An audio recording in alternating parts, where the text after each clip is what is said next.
Meu nome é Penélope de Carvalho e iremos iniciar a leitura do livro Acredite e Vença, do Dr. Joseph Murphy. Escolha você mesmo a vida que deseja através da autoconfiança e da fé em sua capacidade de moldar, formar e ajudar o seu destino e as influências exteriores de acordo com as suas próprias imagens mentais. Compenetre-se do fato de que você domina o seu universo mental e que este, por sua vez, controla e dirige suas emoções. Aquele que crê em si mesmo transforma essa crença consciente em crença subconsciente, possibilitando a realização de tudo o que almeja. A felicidade depende apenas da capacidade de acreditar. Nesse livro, já em 9ª edição, o Dr. Joseph Murphy ensina o caminho correto para a obtenção do domínio da faculdade de acreditar em si mesmo e, consequentemente, de vencer em todos os setores da vida, dela obtendo o máximo de satisfação. Então eu desejo a todos uma ótima audição deste livro, que eu acredito que seja maravilhoso. Então vamos lá. Israel amava José mais que a todos os seus outros filhos, porque o gerara na velhice, e fez-lhe uma túnica de várias cores. Vendo, pois, seus irmãos que era amado pelo pai, mas que todos os outros filhos odiavam-no e não lhe podiam falar com bom modo. Sucedeu também que ele referiu a seus irmãos um sonho que tivera, o que foi causa de maior ódio, e disse-lhes: ouvi o sonho que eu tive. Parecia-me que atávamos no campo os feixes, e que o meu feixe como que se erguia e estava direito, e que os vossos feixes, estando em roda, se prostravam diante do meu feixe. Responderam seus irmãos: porventura será nosso rei, ou seremos sujeitos aos teus domínios? Estes sonhos, pois, e essas conversas acenderam mais a inveja e o ódio. Teve ainda outro sonho, o qual referiu a seus irmãos, dizendo: vi em sonhos que o sol e a lua e 11 estrelas como que me adoravam. Ora, tendo ele contado isto a seu pai e a seus irmãos, seu pai repreendeu-o e disse: que quer dizer esse sonho que tiveste? Porventura eu e tua mãe e teus irmãos te adoraremos prostrados por terra? Gênesis, capítulo 37, versículo 3 a 10. Torne seus sonhos em realidade. Capítulo 1.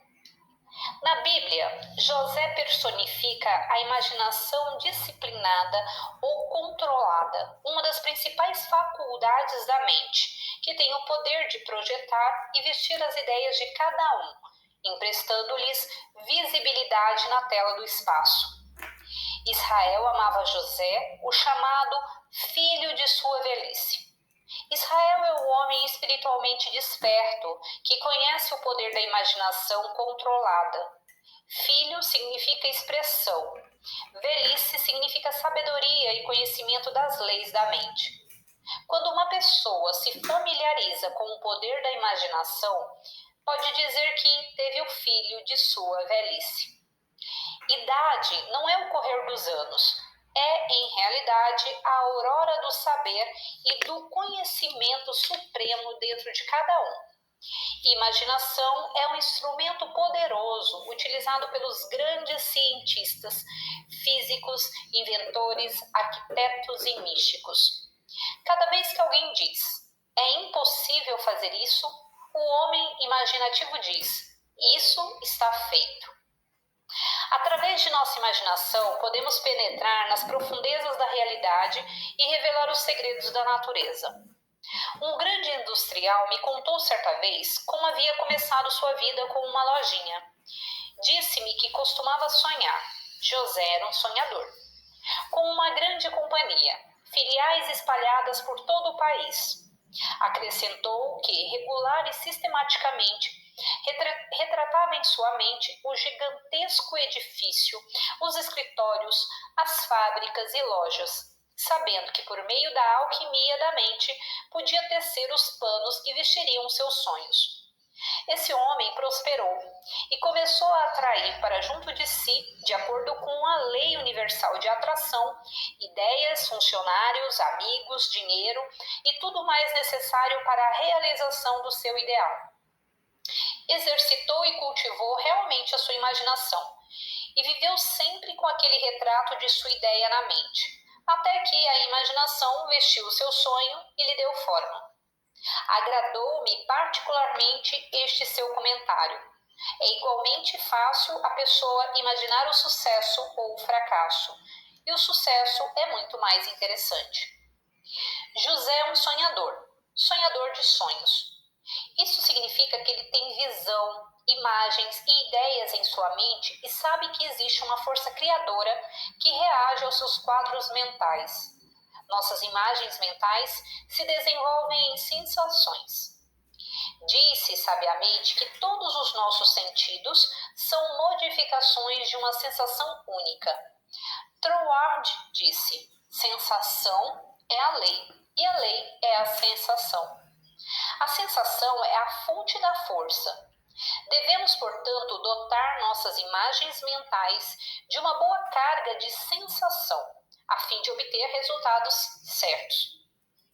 Conta-nos a história que José teve um sonho que contou a seus irmãos, o que foi causa de maior ódio. Talvez ao ler esta frase você pense no seu próprio sonho, no seu ideal, seu plano, um objetivo que você deseja alcançar. Odiar, na linguagem da Bíblia, significa rejeitar.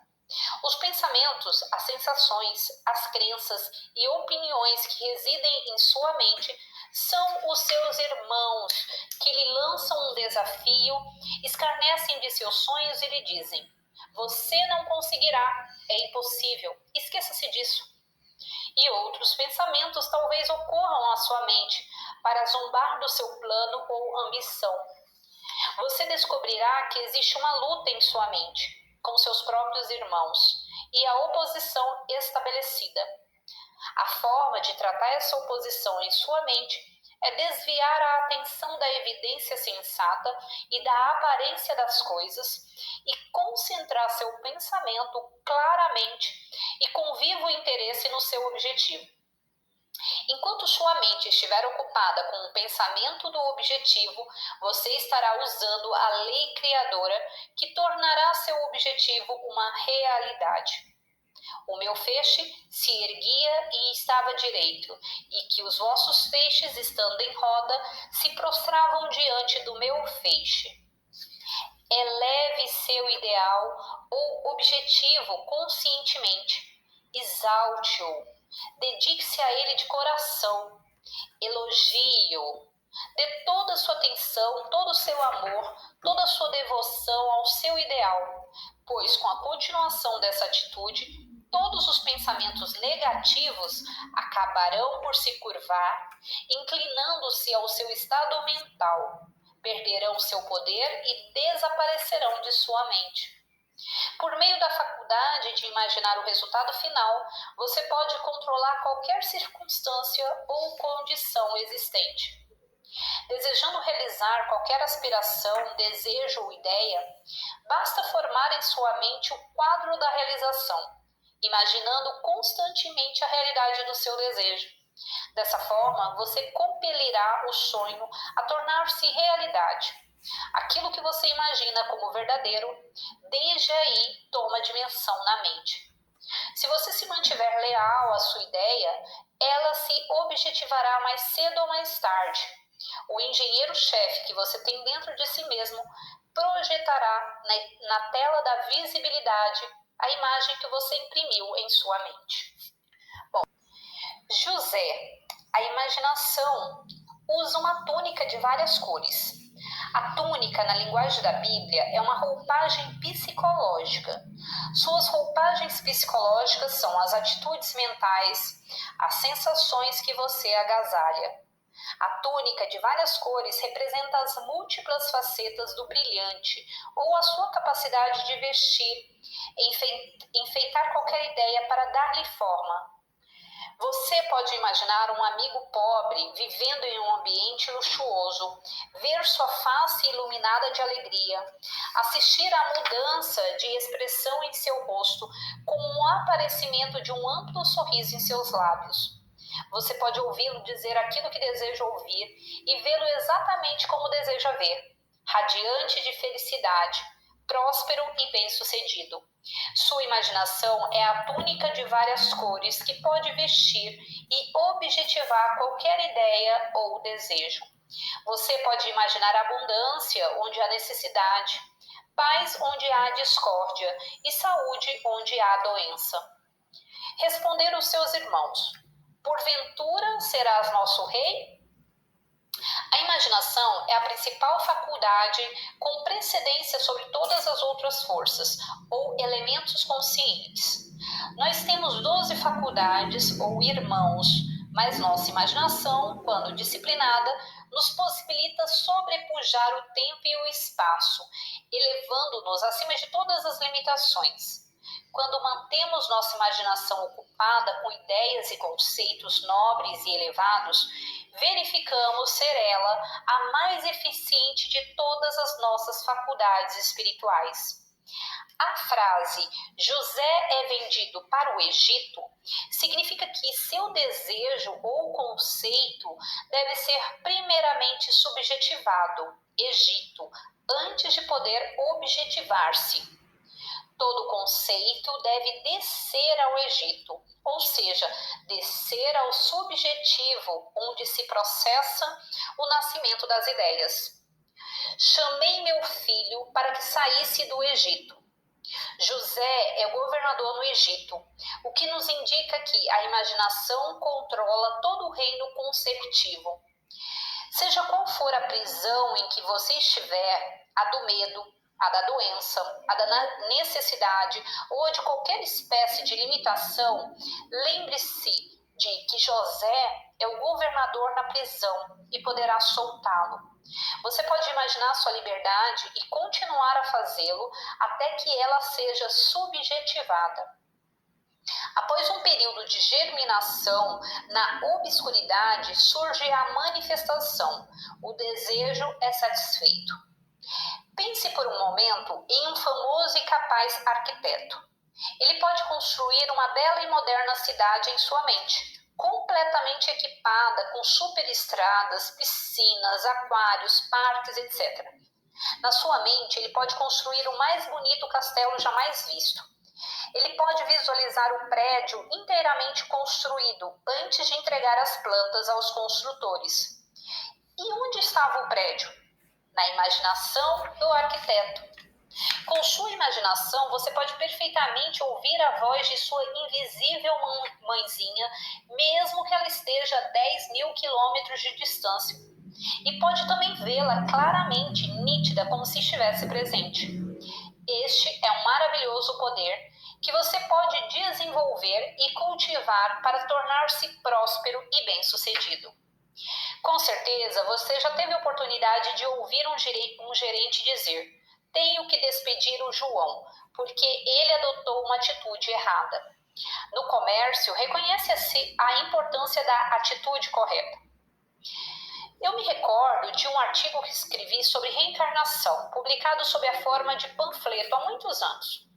Os panfletos estavam expostos num balcão, junto com outros livros, num local em que eu fazia conferências. No início, muitos poucos eram vendidos, porque a vendedora se opunha violentamente ao seu conteúdo. Então eu lhe expliquei o significado bíblico da reencarnação, a origem da história e tudo o que se relacionava com o assunto. Compreendendo o conteúdo do drama, ela se entusiasmou com o panfleto e toda a edição estava vendida, antes mesmo de eu haver terminado minha série de conferência. Eis um exemplo da importância da atitude mental correta.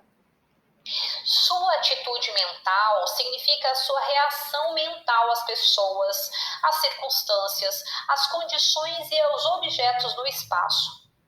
Qual é o tipo de suas relações com seus companheiros de trabalho? Você é amável para com as pessoas, bom para os animais, Assume uma atitude simpática ante o universo em geral? Você acha o universo hostil? Acha que o mundo tem a obrigação de tratá-lo bem? Em suma, qual é a sua atitude? A reação emocional da moça vendedora que mencionei há pouco era de prevenção enraizada. Era uma atitude errada para vender livros. Ela estava influenciada com relação ao livro e ao seu autor. Pode-se estabelecer a atitude mental correta quando se compreende que nada consegue perturbar-nos ou ferir-nos de fora para dentro, sem o nosso consentimento mental. Nós representamos o único pensamento dentro do nosso próprio mundo. Consequentemente, nada poderá levar-nos à ira, à mágoa, à dor, sem nosso assentimento mental.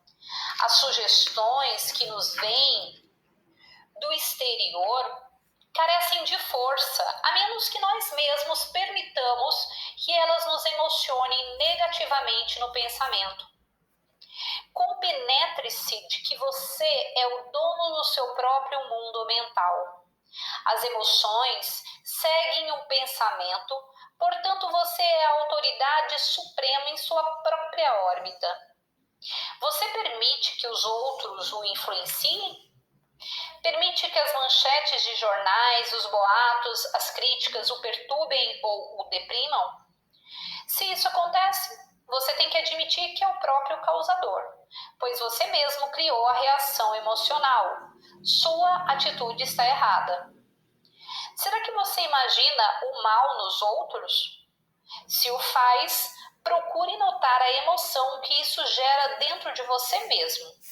É uma emoção negativa que destrói sua saúde e sua prosperidade.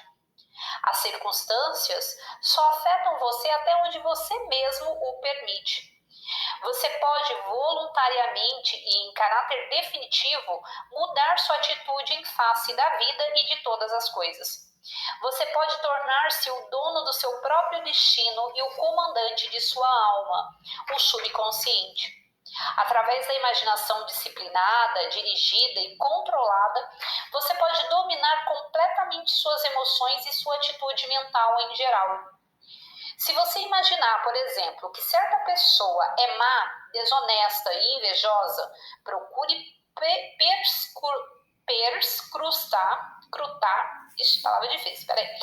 Procure perscrutar as emoções que você ao mesmo tempo invoca dentro de si mesmo. Inverta a situação e comece a imaginar a mesma pessoa como sendo honesta, sincera, amável e boa, e verifique a reação que isso provoca em você. Não é então verdade que nós somos os donos de nossas próprias atitudes? Em realidade, o que se deduz de tudo isso é que existe um conceito real do bem dentro de nós, que determina toda a nossa atitude em face da vida em geral. Nossa ideia dominante sobre o bem é a ideia de vida, pois o bem é a própria vida. Se você adotar como ideia ou atitude dominante que o bem é a força espiritual que reside dentro de você mesmo e é responsável pelos seus pensamentos, tudo lhe sorrirá. E como seus pensamentos habituais são construtivos e harmônicos, essa força orienta a sua vida, trazendo-lhe prosperidade sob todas as formas.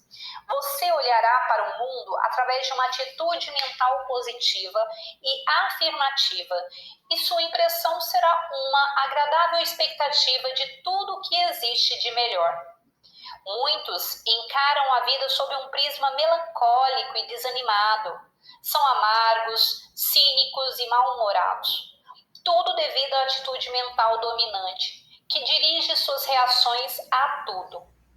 Para as pessoas que vivem se queixando da vida, os momentos de felicidade são geralmente muito efêmeros, quando algo de bom ocorre com elas ou alguém de sua família.